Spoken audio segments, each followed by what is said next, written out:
चल बाबू। अच्छा, ये राहुल गांधी को आजकल कास्ट सेंसस की बहुत चिंता हो रही है। देखिए,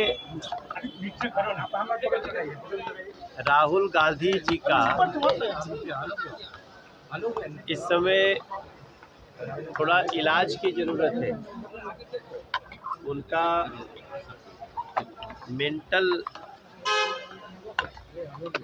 हेल्थ चेकअप होना चाहिए।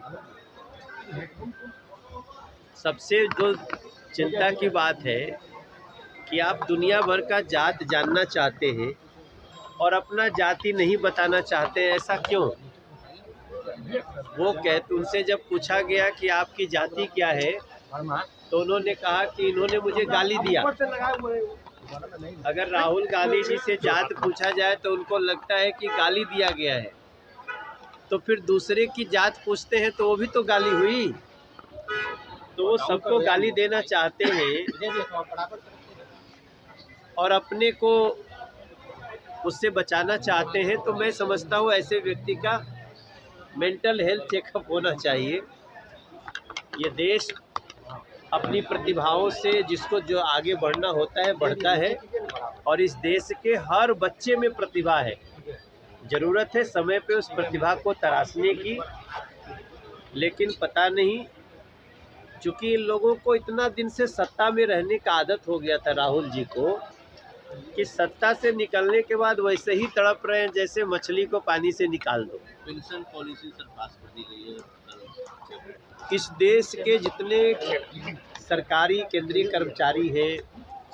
कर्मचारी हैं, उन लोगों का एक लंबे समय से डिमांड था कि हमारा सेंट्रल पेंशन स्कीम को जो पुरानी थी वही लागू किया जाए। और आप सबको जानते हुए बड़ी खुशी की बात है कि 2 दिन पहले सेंट्रल पेंशन स्कीम को नरेंद्र मोदी जी की सरकार, उन्होंने इसको मंजूरी दे दी है। अभी हम और ललन सिंह जी साथ में ही आए फ्लाइट से, वो भी बहुत प्रसन्नता व्यक्त कर रहे थे। और मैं समझता हूँ ये देश के जितने सरकारी कर्मचारी हैं उनके लिए बहुत ही खुशी की बात है कि जो भी सरकारी कर्मचारी की जब नौकरी ख़त्म हो रही होगी या जब वो छोड़ रहे होंगे, तो उसके 1 साल पहले जो उनका वेतन होगा उसका 50% उनको पेंशन के रूप में मिलेगा।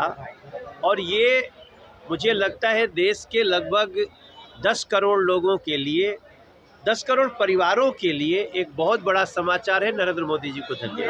राहुल इंजन की सरकार है जो राज्यों में बिहार विकास नहीं हुआ है, सभी मामलों में बिहार पिछड़ी रहा है। बेरोजगारी, महंगाई और भी कई सारे मामलों को उठा रहे हैं। देखिए, वो तो खुद भी रहे, एक बहुत बड़ा वादा करके तेजस्वी बाबू आए थे कि हम आते ही 10 लाख लोगों को नौकरी देंगे। काफ़ी 2.5-3 साल रहे, तो 2.5-3 साल में कम से कम 5 लाख को तो दे देना चाहिए था, लेकिन 500 को भी नहीं दे पाए। तो तेजस्वी बाबू को मैं इतने कहना चाहूँगा, देखिए, हम ये नहीं कह रहे हैं कि बिहार के हर एस्पिरेशन को हमने पूरा कर दिया है, लेकिन बिहार बहुत तेज़ी से विकसित राह पे चल रहा है। और बिहार को इस बजट में 26,000 करोड़ रुपया दिया गया है। अब उसका तो विरोध कर रहे थे तेजस्वी बाबू।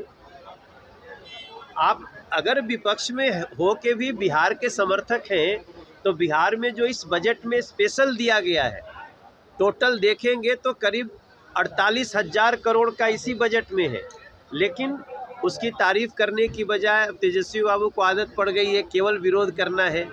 मुझे लगता है जो बिहार को प्यार करता है वो बिहार के हर बेहतरी को स्वीकार भी करे। राहुल गांधी ये जानना चाहते हैं कि अभी तक दलित या ओबीसी मिस इंडिया क्यों नहीं? अरे यार, छोड़।